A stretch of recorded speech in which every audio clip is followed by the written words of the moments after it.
Hello, everyone. Hi, Bijane. Hey, Dr. Houston, how you doing? Hey, Um, everybody out there. I'm doing well. Um, Good. Now, you haven't had your spring break, right? I did. I took like a Oh, mini spring break and ended up going to Tybee Island. So that's a little bit oh. past Savannah, Georgia. Get a chance to get a little beach action. So it was good. It was good. It was short-lived, but it was much needed and appreciated. Yeah, I've heard that that's a nice area, but I haven't visited that one specifically. So I Yeah. did get to go to Atlanta and Detroit during my spring break. Oh, Uh, nice. And actually, Tybee is not too far from Hilton Head. South Carolina. So yeah, you gotta come on down and let me know when you do so I can get an excuse to go back down too. I will definitely. Well, thank you all for joining us. Hi, Lindsay. I am Dr. Sheikah Houston, co founder of Create and Educate, where we help connect authors, speakers, entrepreneurs, anyone who has a service or a product that they would like to connect or get inside schools through our module program and also through our email newsletter that we send to all of the educators we are connected to. And we have Miss Bijane Kareem, our grant guru. Tell them who you are, Bijane, and how you can help. Absolutely. I'm Bijane Kareem, everyone, educator, author, equity advocate, and founder of BK International Education Consultancy. Our mission is to help amplify equity so children of color can access innovative education regardless of their zip code. And so, some of our primary areas is providing professional learning around integrated learning, which I call STEM education or STEAM education, but also how can educators and those who are creating education programs tap into funding, understand the science of grant writing, and leverage those dollars that are out there that people are wanting to donate and give to causes that are going to help support education and educational programs. So I'm excited to be here and to learn more from these other authors. It's so exciting to be in a room of authors because everybody brings something different and interesting to the table, and how they got started in their writing journey, so to speak. So I can't wait to hear about these two authors that we have coming up. Well, let's bring them right on up, and I'm going to let you introduce them All while I right. share out to some groups and we can get some more people this information. Hi, Absolutely. thank you all for Hello, joining us. hi, how's everyone? Hi. Hey, Doing hey. well. So in honor of National Poetry Month, we are honoring these two poets here today, and they're going to tell us more about their work and inspire us with their reading if we have some time at the end. I'm going to start off with ladies first. So I'm gonna start by introducing Dr. Christy Blackmore. Did I pronounce that Morel. right? Morel. Morel. I'm going to get That's it. all right. Dr. Christy It's okay. Black A tongue twister. That's right. And she's not too far away from me. I'm in Atlanta. She was born and raised in Columbus, Georgia, which is about 100 miles south of Atlanta, Georgia. And all her life, she has used writing as an avenue to express her feelings and her creative imagination. She has several publications beginning from all the way back to 2008 with Random Thoughts of Perplexed, Relaxed Soul. And it's a collection of poetry. Ooh, I can't wait to hear about that. And then in 2012, she released Soul Cries, which was her first audio book of poetry. And then 2014, Show Me Love, which is a collection of poetry. And then 20 she's been going, like she's been consistent. In 2020, she also released her very first interactive children's book, Do You Know, which is a powerful praise from parents to child. So um, and she also paired Do You Know with a coloring book because you can't forget that, right? It helps to invoke positivity, and there's a journal included with affirmations. So you just wrapping the whole child up with love and support. And then in 2021, she didn't let the pandemic slow her down. Okay, she released 2020, the year that blew up my life and my safe places mindfulness journey. And then lastly, Dr. Christy Black Morrow. She wants to also, we also got a note that she's a devoted wife and mother and believing and finding the positive things, those silver linings in all things. So I just need to pocket you and put you in my pocket or on my shoulder with that sprinkle of positivity. Absolutely. So thank you and welcome to our show tonight. And we also have Tundeen. Hey, Tundeen. Hi, how are you? Yeah. Okay. And for Tundeen, he was inspired by a wide range of books covered in literature classes in secondary education school for both O and A levels. What are O and A levels? That's like your GCSEs, end of secondary school. Then the A levels are like, college before university. Learn something new every day. Learn something new every day. So he was inspired from the wide range of literacy classes where their critiqued addressed the influence of society on the writer and the subsequent attempts of the writer to enlighten society. And so he developed an awareness and an appetite for recording his observations. Ooh, true like a scientist. I love it.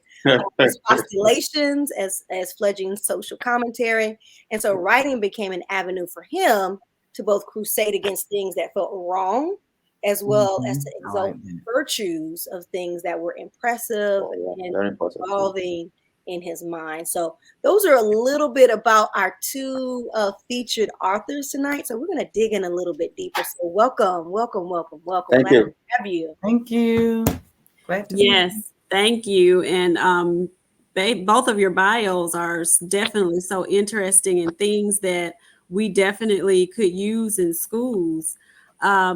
Just tell us a little bit about your journey and how you got on the path to becoming a published author and what made you, what inspired you to become a writer and an author. Who wants to go? Ladies first.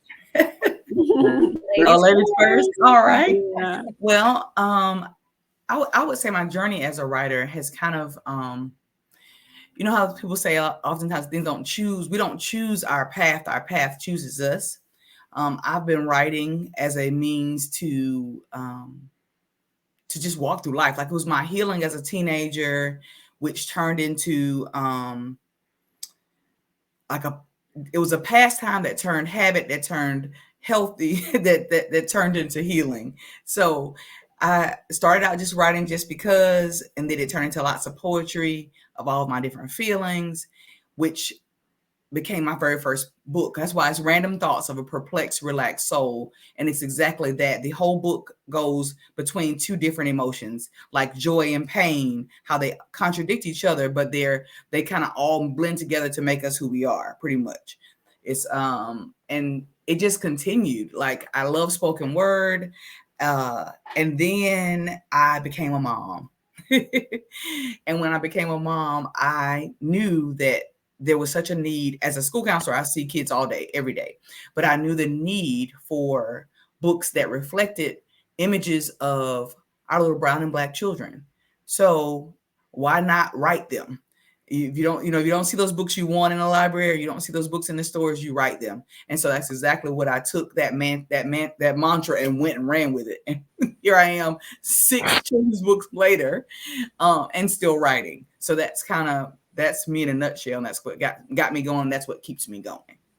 That's awesome. Did you say 6 books later? 6 children's books later now, 13 books later in whole. Wow, that is awesome. And I'm so glad you brought that up about the importance of children being able to see themselves in books, because that was one of the things that inspired my business partner, Tammy Taylor, and I to try to connect more self-published authors with schools, because we weren't even aware that this whole network or group of self-published authors existed, because the only place we ordered books from was from the catalogs that they sent to the schools and Scholastic. Exactly. So when we discovered it, we were like, wow, this is the piece that's been missing, because when we started putting those books in the classrooms and the teachers' libraries, the kids really became more interested in reading and connected better with the text.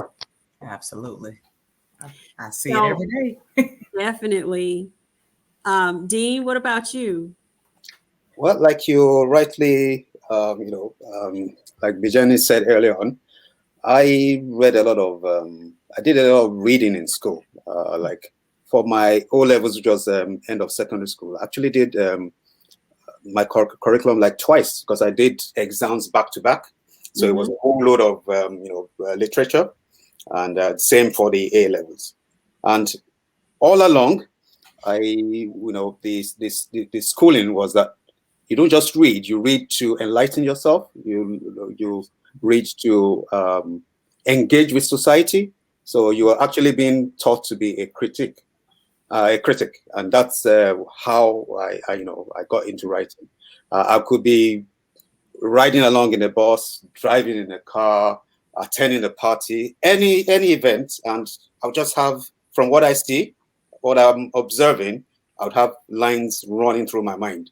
And in order not to lose those lines, I would actually pick up anything. It could be a piece of paper, a scrap of an envelope, and I would, try and or sing it in my mind, put rhymes so that maybe at the end of the trip, I'll be able to, quickly, recollect and, put them down. So I've been assembling all this for quite a while.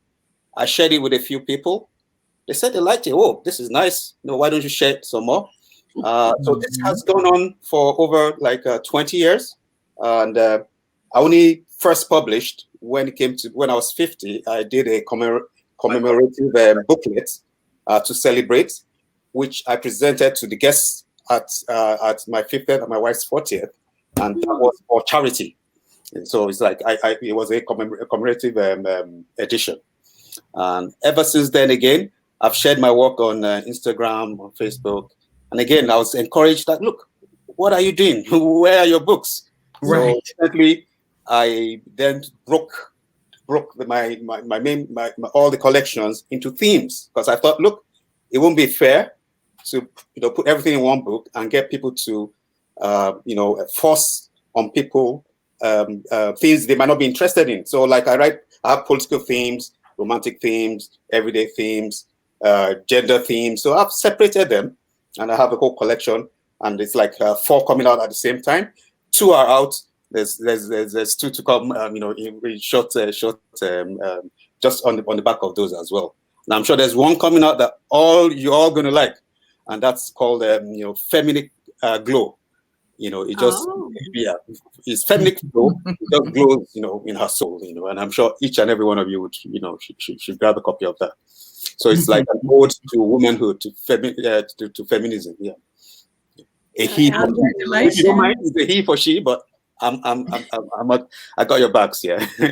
I love it. I mean, and I am just so impressed. So I'm like only 1 book in on the shelf. But the fact that you all have so many, you have to share with the audience a valuable tip or 2 that you could offer other authors. Like any tip that you want to author other authors, what would it be, since you all have published multiple times? Oh, there's so many things that I learned. That is I know that's a whole nother show, right? That is a loaded question. Right. But if you could give us 2, what would those? I can give you 2. The biggest one I say, and I say it time and time again to new authors, is make sure you research your topic. Oftentimes I find that as authors, we're very passionate about certain things. We just are. And we feel like, oh, this is going to be great because we just love it. Mm-hmm. But just because you're passionate about something, I'm not saying don't write that. But if you want to write a book that sells, be sure that you research who else wants to read that topic. Mm-hmm. And is it a topic that people are looking for? Mm-hmm.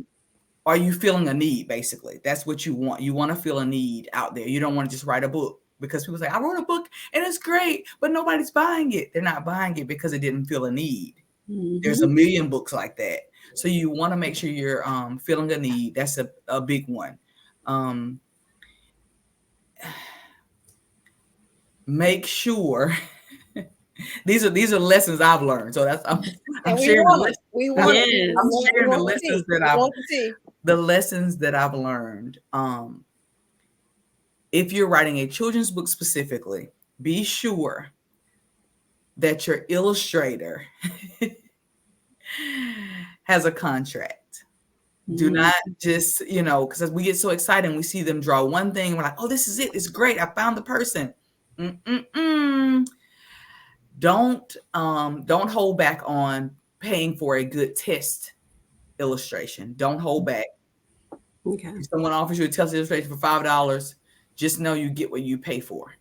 Mm. So that's just a good tip for people who are writing children's books. I love that. And I see one over your shoulder there. Can you show us that book? Yeah, a little Yes. short illustrations. Yeah. So this is a coloring activity book. My illustrator is Naomi. She is actually she's out of India.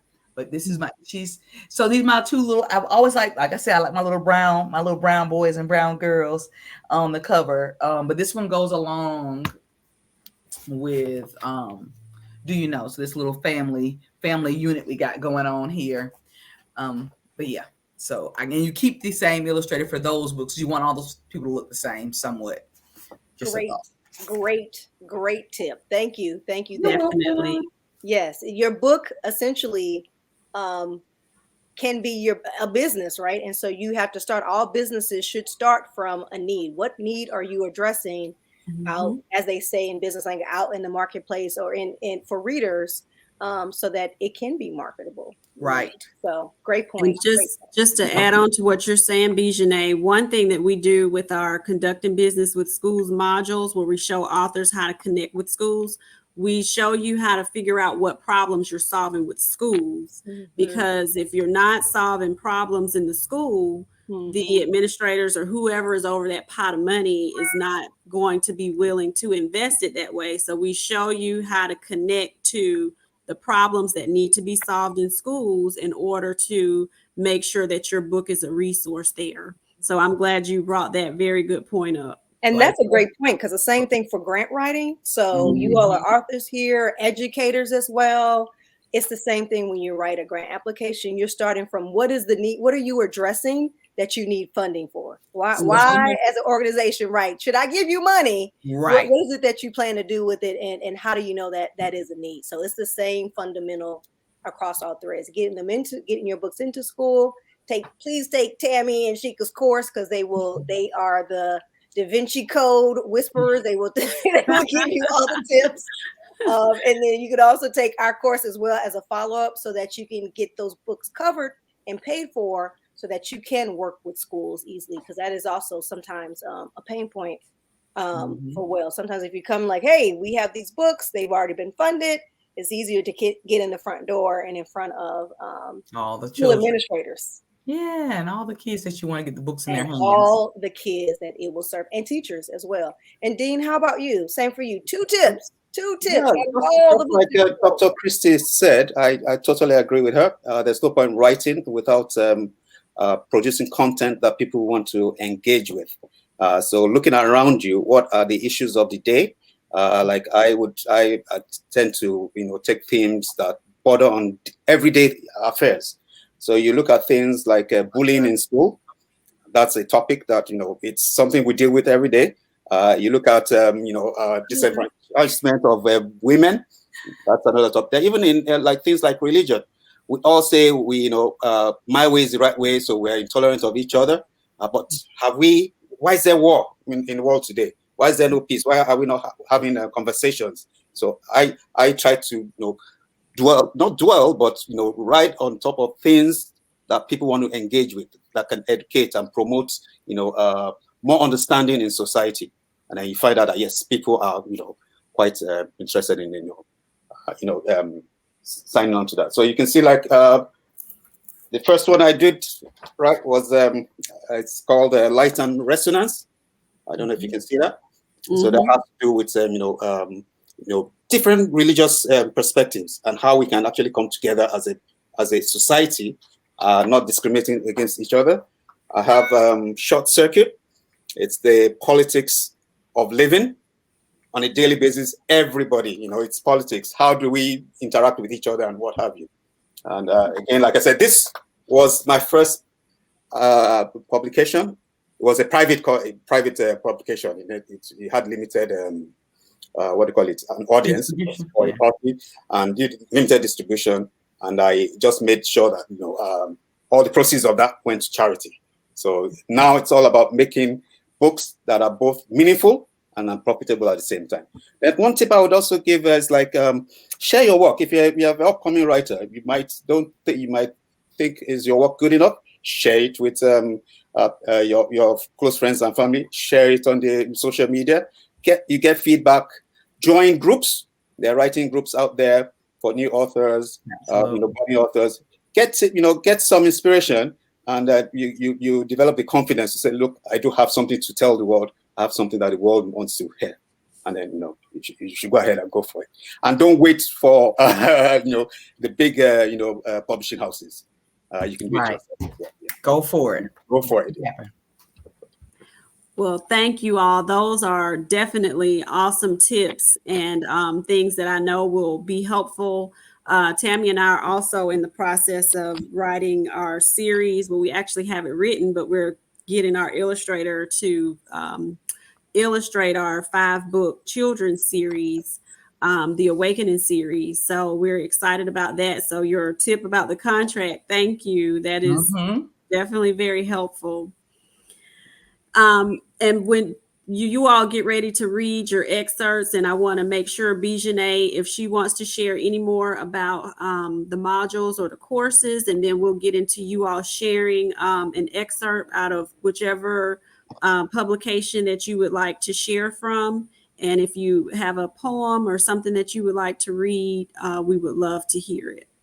Absolutely. So I did share in the chat our upcoming grant writing for authors course. So as Shika mentioned, as Christy also mentioned, as Dean mentioned, it's important for you to start from the need, whether it's your concept of the book that you're writing, what need are you addressing for the school system that you want to approach, or the school, as well as if you're writing for funding.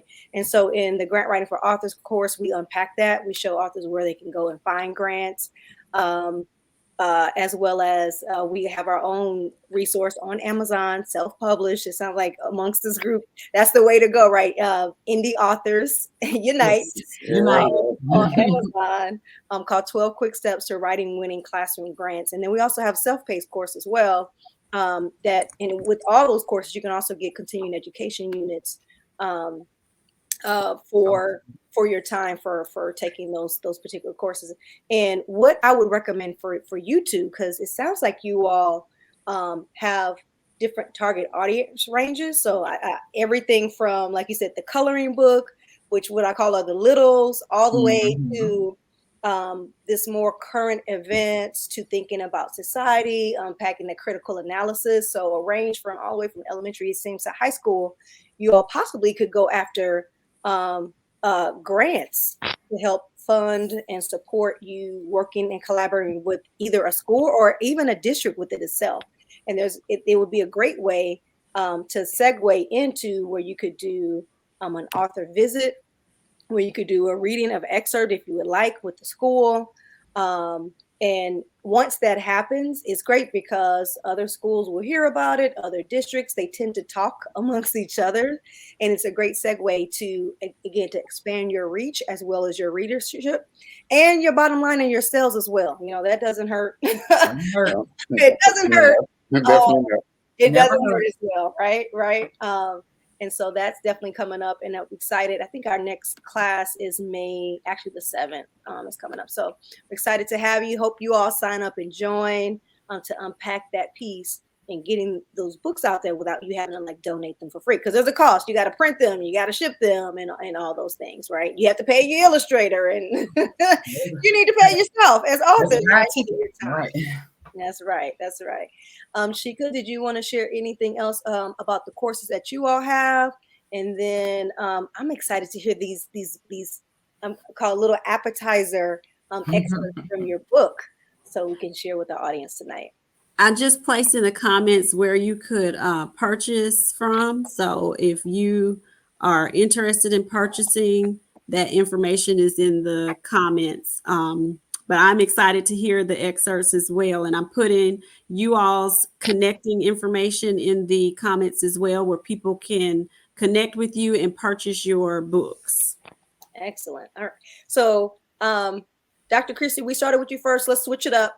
for gender equity purposes. Dean, we're gonna go with you. I'm all for it. For a Okay. for a quick little excerpt, if you wouldn't mind. All right.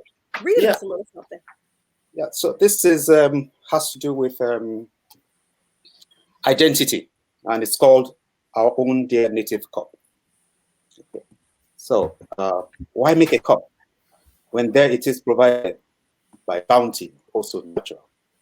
A god on a tree, its rind browned with time, a former living vegetable, long and slender, or short, wide and squat. A stroke of the blade is all it takes to be made. A scraping out of its innards renders it nice, whole, and hollow. Dried out in the sun, it's ready for use. Who says Africans of old Akebuland, the cradle land, were a useless and lazy lot? Who says they needed to develop sophisticated glass technology to drink to their fill, and Mother Nature provided sweet and pure palm wine? Ah, cool tombo, white holy water. It is quite obvious nature had long suggested the direction which tropical technology should pursue. Well managed we would, if only we'd develop for international exchange our own God-given, free of any charge, beautiful natural resources before we then borrow foreign tastes and alien ways. Let us promote our own cup by using it with glee. With some degree of refinement, it can stand upright on its own and even durable be. I'll stop there so that I don't know how much time we have, and I would Dr. Christie to have a chance to, read our excerpt as well. Thank you so much. Thank you. That was thank you awesome. so much. It was. Thank you. Okay. Awesome. Stimulate those neurons. Right. I was like, modeling that. Okay. Thank you. So I'm sitting here debating because all of my children's books are social emotional learning books. That's what I write. Mm-hmm. So what I'm going to do is the affirmation book that I have is literally one affirmation per page. Mm-hmm. Plain and simple. It's really geared towards like pre-K, kindergarten, maybe first grade is the oldest, I would say, because by the first grade they can read it on their own. Okay. But I want to share a poem. So I'm going to only share like 2 pages out of children's book. Then I'm going to switch to the poem because I know we're talking about speaking to up and coming authors. And the poem that I'm writing the poem I want to share is Tell Your Story. So it will kind of hopefully be encouraging to them to go ahead and go out and write. And I love the connection between identity here. I love it. Okay. Yeah. It's good stuff. So do you know powerful words of praise from parent to child? And it is literally, and the way I read it to kids. So this one says, you will move mountains. And it is literally a child pushing a mountain. But the way I read the story is I do it as a call and response. Mm-hmm. So I'm going to practice it with y'all, just like you were my littles listening to this story. So when I say you will move mountains, I want you to catch it. You turn it into an I statement and you say, I will move mountains. Okay. Got it? Let's do it. You will move mountains. I will move mountains. There you go. Awesome. One more. Let's see. Oh, I love this one. You are so loved. Catch it. I am so loved. You are so loved. Everybody stretch your arms out real wide. Wrap them around your bodies. I am so loved. If you can't tell right now, I'm a school counselor and a mama all day long. So elementary school counselor. So I'm switching gears now. So this is called Tell Your Story. Speak your lived existence. Speak your lived experience. Verbalize the welfare that you fought and the victories you've achieved. Shed light on the turmoil that was once your best friend. Give insight on how walking your own path can lead to destruction. Write the tale of an inner city or your very own West Side story. Whatever it is you have to say, however it is you must convey, be sure to tell your story. Don't miss the opportunity to intervene on the life of a wayward child. Don't neglect the chance to win just one soul to Christ. Don't take for granted the purpose of your pain. Don't refrain from revealing your hurt as to alleviate the future hurt of others. See, that's what your story is all about. It's not for you just to endure, for you to brag and boast of how you made it through. It's for the little girl who blames herself for her uncle's unwanted touches. It's for the little boy who chose the street life or school. It's for the single mother who does not see a way out, or a single woman waiting to find her Boaz in a world full of bozos. Whoever your story is for, however you have to give it, whatever it is you have to say, be sure to tell your story. That's it. All right, everybody. All right. I love that theme. And thank you all for joining us tonight in support and honor of National Poetry Month, as well as authors such as yourself and multiple published authors. Thank you all for your time. Dr. Houston, anything else before we close out? Again, just thank you all for joining us. Thank you for your words and sharing your work. I think you've inspired us, and I'm sure you've inspired some other people. And those of you that are joining us or will go back and watch the replay, all of the information about how to connect with the authors and how to purchase their books are in the comments. And if you are an author and would love to get connected with schools and get what you have to offer into schools, our Conducting Business with Schools program, that purchasing information is in the comments. And our grant guru, Miss Bijane, her purchase information is in the comments as well to help you get that grant funding for your book. So thank you all. And we're going to say goodnight. Thank you. Thank you. Thank you. Be well. Same goes. Yeah.